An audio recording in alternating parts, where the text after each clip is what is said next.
Let me just add myself to the stream.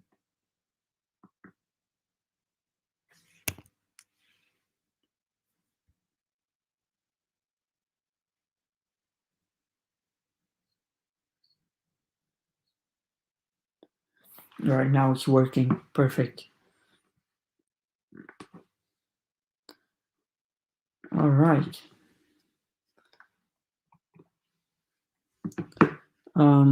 I shall start now sharing the screen because I will be visually explaining a couple of important things and I'll be going more specific today.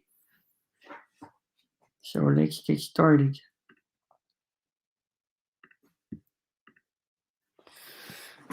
So in this drawing that I've done today, I'm trying to explain immunology and molecular biology so that people understand. So yesterday I was talking about interferon I production, signaling, and stimulation of the immunity. Today I'll be going visual so that people will understand what I'm talking about. The virus, what it does, it enters the cell through the ACE2 receptor, and there the messenger RNA replicates and produces these dots here that we call them viral proteins. Some of them in gray, they're there to assemble the virus, to protect the virus, and to make it stronger, basically. Also, the ones in dark red, they do a similar function. And these proteins here, they're in blue. What they do, they have different mechanisms. They affect some important mechanisms in the innate immune system. For example, we have all this process of pattern recognition reception, which goes to the genes that produce these interferons that I'm talking about. And from there, these genes produce the mRNA for type 1 interferons. And then through translation, normally you have the production of these interferons, which then get exocytosed. But the problem here is that these blue dots, they basically stop this from happening. They impair the production of these proteins. So you no longer have these messenger RNAs, and as a result, you no longer have these proteins here. You have a much lower synthesis rate of interferon 1, and as a result, so you have a decreased signaling rate, and here you have a rare, like a less often production and signaling that leads to antiviral and anti-inflammatory processes. And I'm going to explain now why this is very important. Like, it can affect the health state of somebody, especially if they have underlying health conditions. So here, because normally you have induced antiviral and anti-inflammatory processes, you have a healthy um, function of natural killer cells and lymphocyte cells. And as a result, you have normal antibody function. But here, although the adaptive immune system, for example, the lymphocytes, they tend to be stimulated, so there's a higher stimulation of these cells to react. But overall, you're going to have a lower quality of function. And as a result, the virus has more chances of outcompeting human immunity quite often. So this is the problem that I'm talking about, and this is what is keeping us in a vicious circle. So here I've drawn in pink these natural killer cells, which are part of the innate immune system. And what do? They go to the infected cell and they induce apoptosis. So just give me a second. So normally you will have induced apoptosis, but because you have an impaired signaling rate here, as a result, this apoptosis is cancelled because these natural killer cells do not recognize this cell as it's infectious. So this can be a big problem in immunology.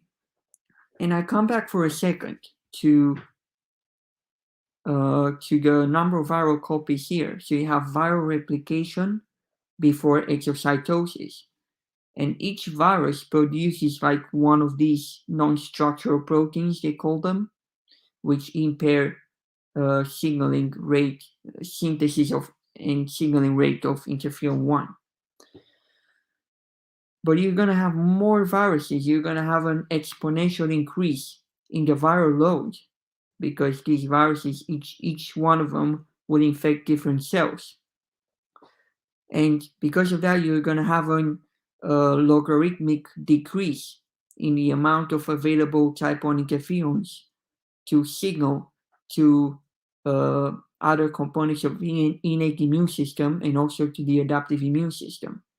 And this logarithmic decrease is the elephant in the room that I don't hear quite many scientists, to be honest, talking about.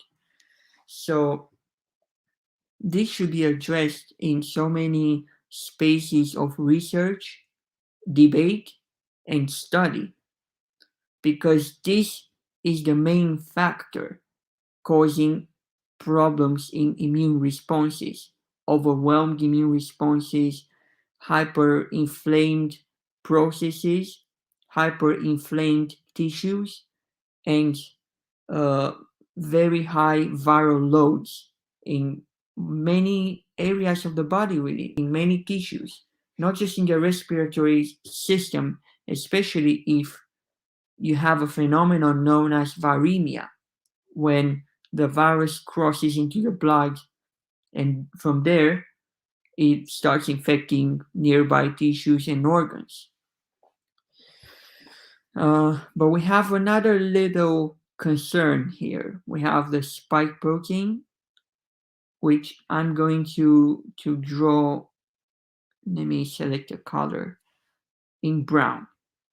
So you have the spike protein here. I don't have amazing drawing skills, but I do my best.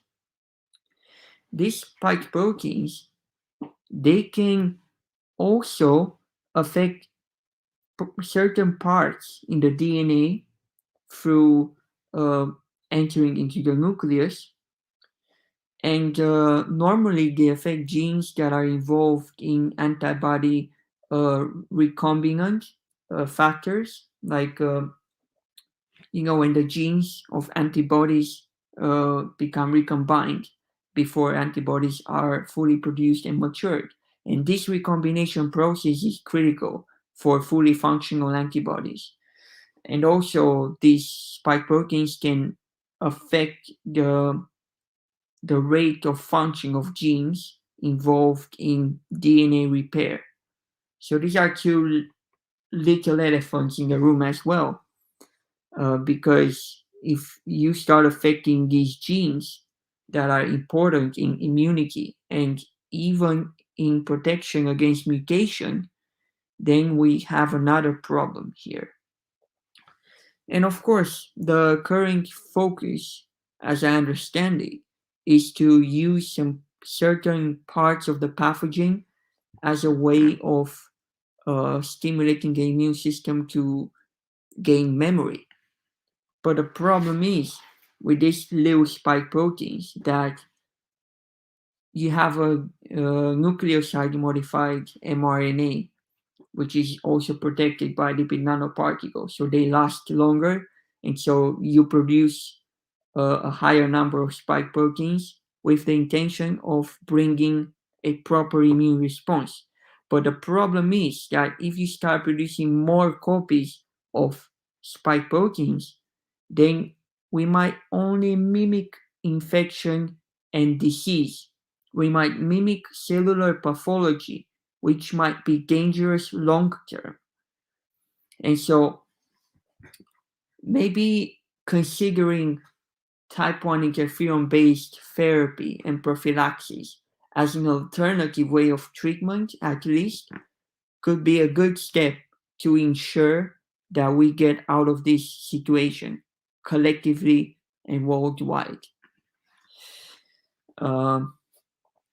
So yes, now what I'm gonna do now is I'm gonna go through some papers published more or less recently, and I'm going to discuss the data and interpret it with you guys. So let's start with a pretty important paper. It was written back in 2010. It's about a test of 750 military recruits using a natural immune system based compound. Put all together, like these copies of these compounds were put together in a nasal spray.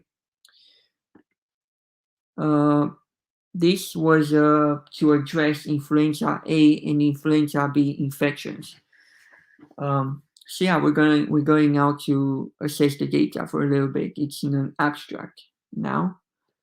Here is a pretty low dose. A low dose means it's in nanograms and not in milligrams. Milligrams are the injectable interferons, as we discussed briefly yesterday. So yeah, let's go to the results, because the results are the most important here. So yeah, you even have a graphic here. There were two groups, a placebo group and an experimental group. So you have a number of 721 recruits who actually received the interferons. And here, what we have is some little problems lost to follow up. Some were due to fears of side effects, others were due to actual side effects, but the numbers of inconveniences were very low.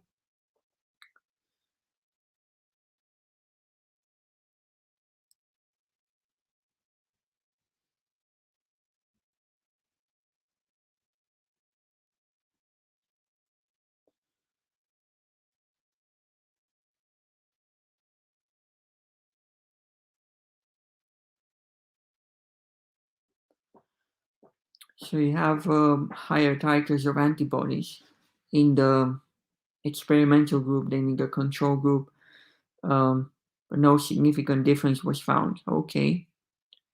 One thing we need to bring into light is that the quality of antibodies are very important.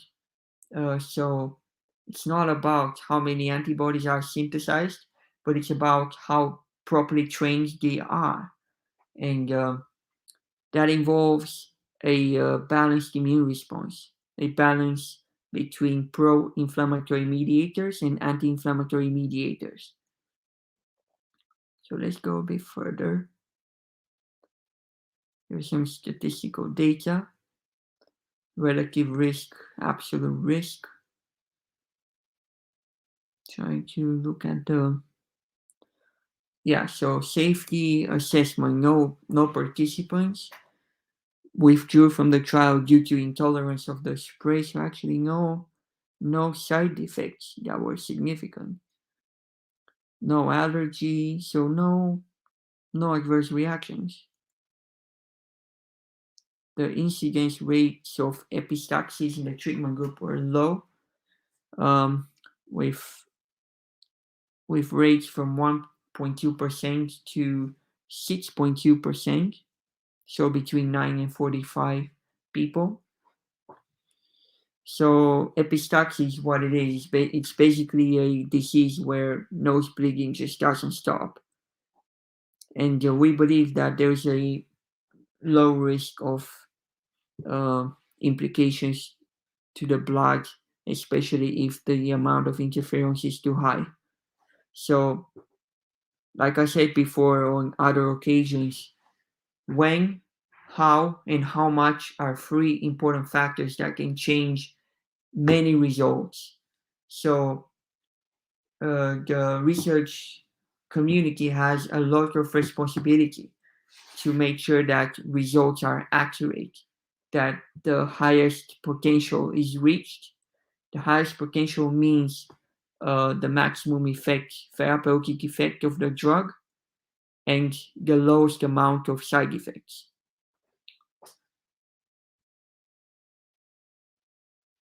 So let's just read the conclusion, but there's no conclusion here, which is a bit weird. Normally you have results in conclusion.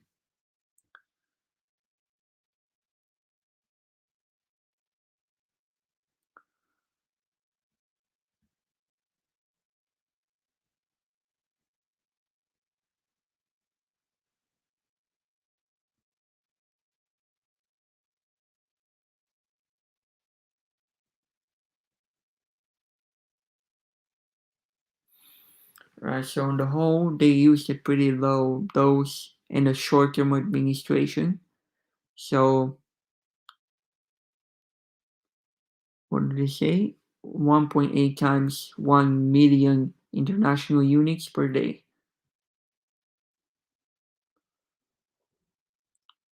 So it was well tolerated. Most of the clinical features reported were comparable between the control and the experimental group.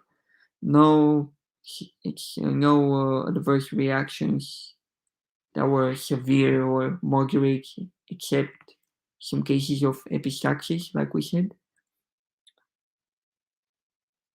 Right.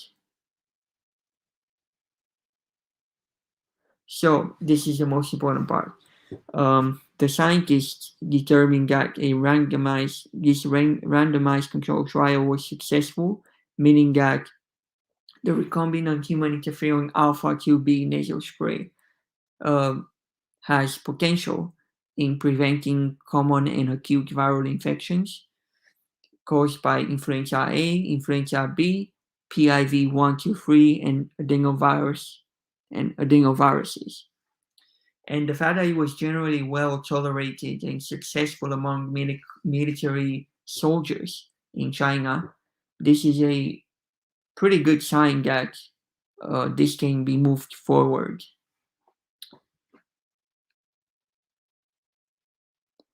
One aspect was that they didn't really recruit uh, for this trial people with underlying health conditions. So at the moment, it looks a bit tricky here, but thankfully we have many more papers where we can reach higher levels of specificity. Right. This is more recent, and this is very important. Again, recombinant human interferon alpha during a outbreak of SARS-CoV-2 in China. It was used for 2,944 people that were working in hospitals. They were healthcare workers. Most of the people were in the low risk, but also over 500 of them were in the high risk group. The results were amazing here. No pneumonia in either of the group for 30 days. And that's a very strong sign that there was a mounted immune response and an immune memory, because there was an outbreak over there of a highly infectious pathogen. no severe adverse reactions either in in neither in the high risk nor in the low risk group, which again is very it's a very promising result, to be honest. So I'll just stay here for a little bit for you guys to read. Maybe you're particularly interested in some aspects here.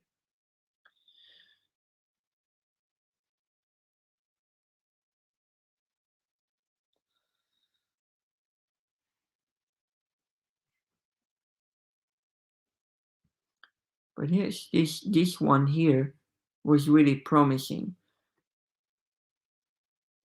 and it was published on the 29th of April 2021, so not even a year ago, although the data was collected from January 2020, from the first outbreak in Wuhan, all the way to July the 30th in 2020. So for over 6 months, they did this clinical study, so pretty long term as well, very detailed.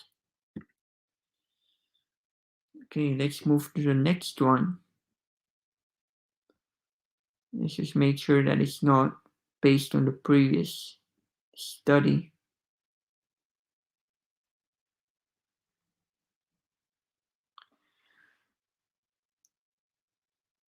So it does address, again, the current pandemic as well. So this is a very relevant paper to look at. We're going to go to the results and conclusions. So here it says that interferon beta treatment responses with interferon beta, like I said, it's another type of type 1 interferons. So responses may be different according to disease severity and the status of the immune system. Again, coming back to what we said yesterday, that it all depends on the stage of the disease. It can only be used, I believe, in prophylactic and early therapeutic purposes. So we got to be a bit careful here to understand the when important factor.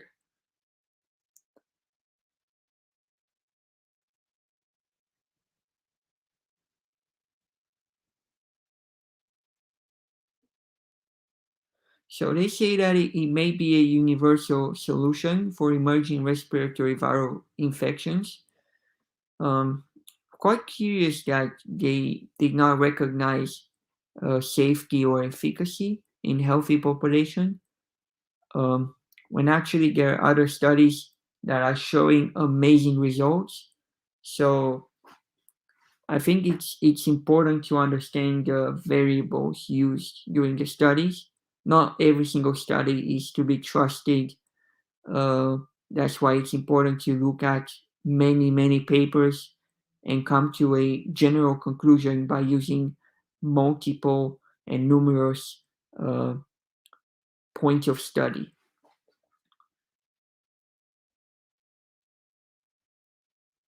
All right, let's move to the next one. So this one is another very important paper.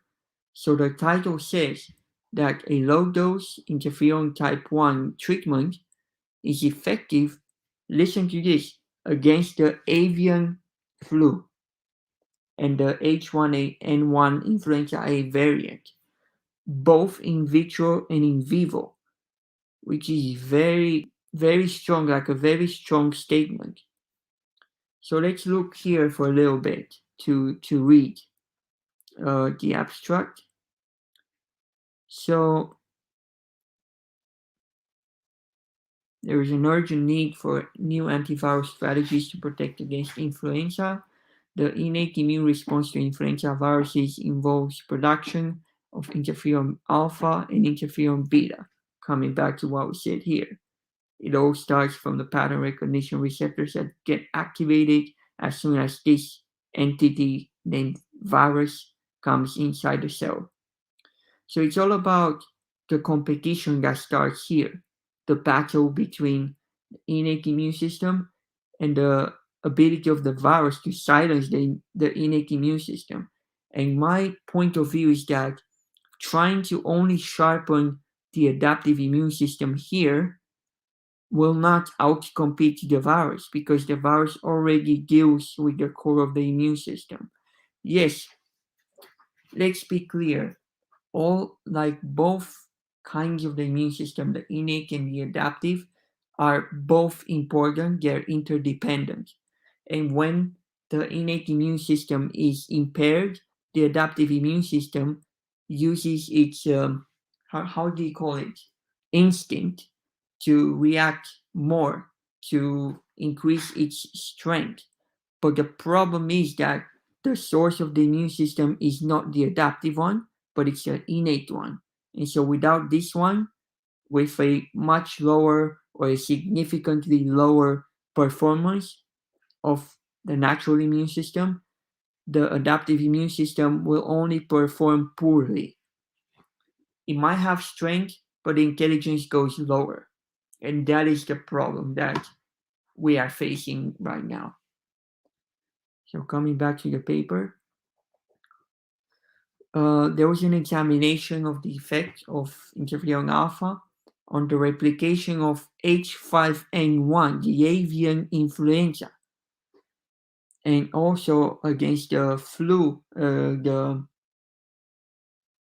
swine influenza variant, both in vitro and in vivo. That means both outside and inside living organisms. And a single pre-treatment, that means prophylaxis, with low dose, with the low dose of the chemical, reduced the viral amount up to 1.4 logarithm of PFU. So maybe we should be looking at that one. But the fact that the results indicate of an induction of antiviral cytokines involved in a reduction of viral titers in the lung, that means dealing with the source of pneumonia. It may be possible for a medical application using such an intervention during a pandemic would help contain fulminant infections. So this looks promising, to be honest with you guys, and this deserves attention.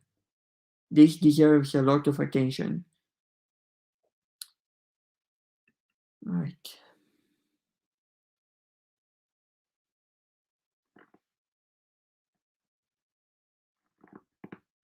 We have another one here, which says type 1 interferons inhibit SARS-CoV-2, the causative agent for COVID-19 in cultured cells.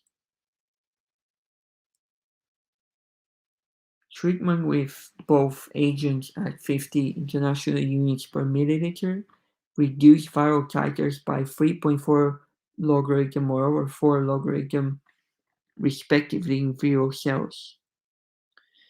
The EC50 of interferon alpha and beta treatment is 1.35 IU per milliliters and 0.76 IU per milliliters respectively in the same kind of cells. So this one is important. They have been used in clinical therapies and they could be repurposed in COVID-19 treatment. Again, another paper confirming what I've been suggesting for over a year now. Let's move to results.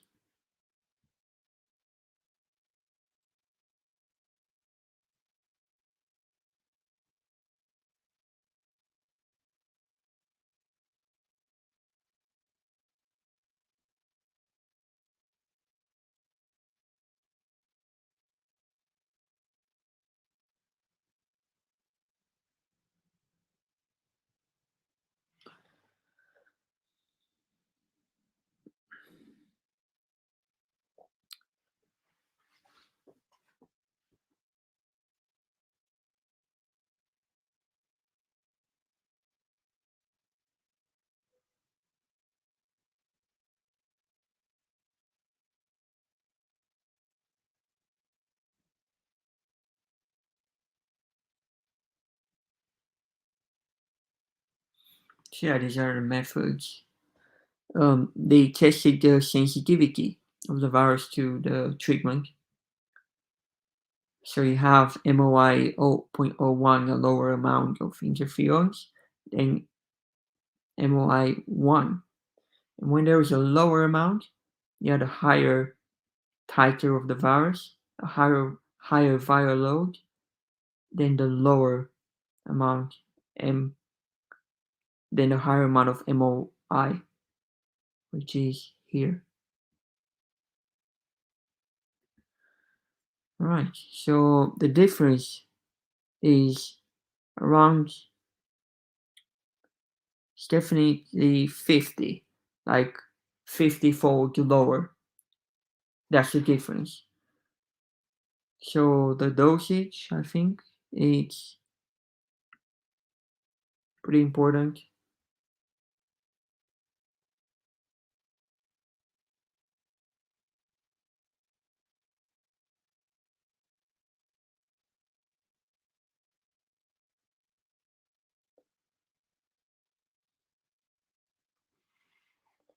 They also tested using the two subtypes of interferons. They tested the viral peak, the viral titer. So it looks to me like interferon beta was more effective against the virus than in interferon alpha, because it all started at the same peak, the same dosage. The dosage got lower. No, excuse me. So this is the viral titer, the amount of the virus, and it was based on interferon alpha in black and interferon beta in gray. So comparing to interferon alpha, where the viral titer was decreased but not directly to zero, interferon beta decreased the titer all the way to zero directly. So this is confirming another hypothesis of mine that interferon beta is stronger and more effective. And the reason that is because the first response of interferons involves only interferon beta. And then around 40 hours later, interferon alpha is also synthesized with interferon beta, but it's also in a lower amount than interferon beta altogether. So that's another aspect that we need to take a look, to be honest.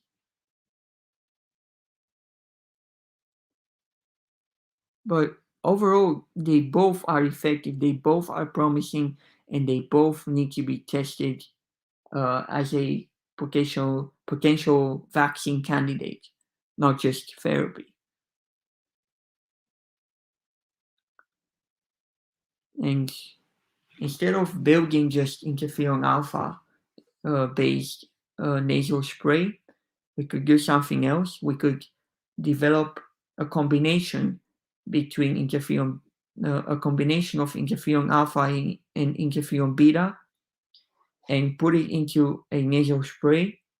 Use slightly more copies of interferon beta, so a slightly higher amount than interferon alpha, and build it all together. That is what I would suggest, to be honest.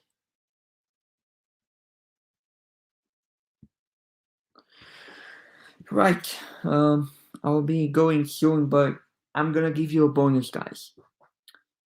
So a number of scientists back in December 2020, they they performed some studies on the influenza virus, on the genome of the influenza virus, uh, and specifically, they weakened the non-structural protein 1, which is responsible with silencing type 1 interferons. They induced deletions in the genes encoding the NSP1 protein or NS1 protein. And the results were also amazing here, because they infected pigs with influenza A viruses that have deletions in their genome and much weaker non-structural protein 1. And what happened is basically these induced mutations decrease the ability of the virus to prevent interferon 1 response, and so they helped the immune system outcompete the virus. And that's another thing which really confirms what we are trying to say, that this is the source of the situation.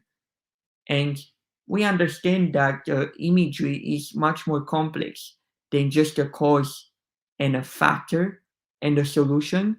The solution is not always uh, directly traveling, let's say, to the cause, but the solution also uh, involves different pathways of treatment, because it's not a straight line. Right. So this is very, very, very interesting, to be honest with you guys, and I wanted to share this with you because I think we've found something very interesting which should be looked into. Like I said, this is just an article written by the University of Western Australia. They're talking about how interferons in the form of drops, lozenges, or even mouth spray could prevent many cases of COVID-19. And I do want to play this video for a little bit. Probably the most exciting thing, though, is in Hubei province in China, where this pandemic originated. They have released a study already where they treated over 2,000 frontline medical workers with oral interferon nose drops to try and protect them, frontline nurses and doctors. Now, of the over 2,000 that took the oral interferon, there were no reports of any of them contracting COVID-19. And the controls they used were 2,000 odd other nurses and doctors working in the same province in Hubei. And amongst them, there were very significant, I think 50 to 60% of them got COVID infections because they were so busy at the height of the pandemic there in China. And that was a pretty clear demonstration of the prophylactic value of this.